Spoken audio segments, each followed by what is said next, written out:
بسم الله الرحمن الرحيم والصلاة والسلام على أشرف المرسلين اللهم صل على سيدنا محمد وعلى آله وصحبه وسلم. السلام عليكم ورحمة الله وبركاته. قرار كوبان oo ku socda baarlamaanka federaalka Soomaaliyeed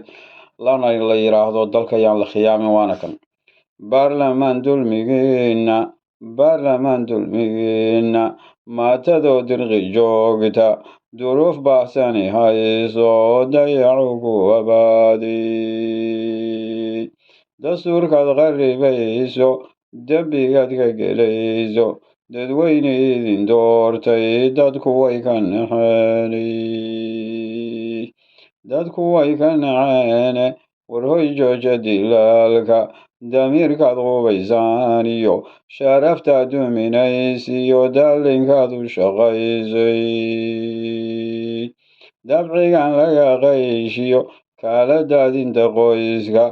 dabargoynta xigaalka dulmiga xadhka goostay dariiqa nacabkeenu danta u ka arkaayo dembi weye ilayne dalka yaan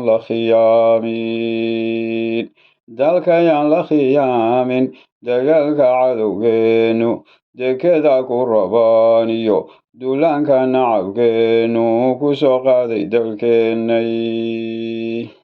siduu dooni abigu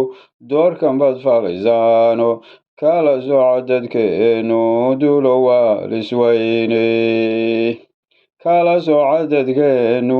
duulo waa halisweyne dooda aad ku jirtaani danta waa isticmaarko dulmi weye ilayne dadka yaan la xaraashino dalka yaan la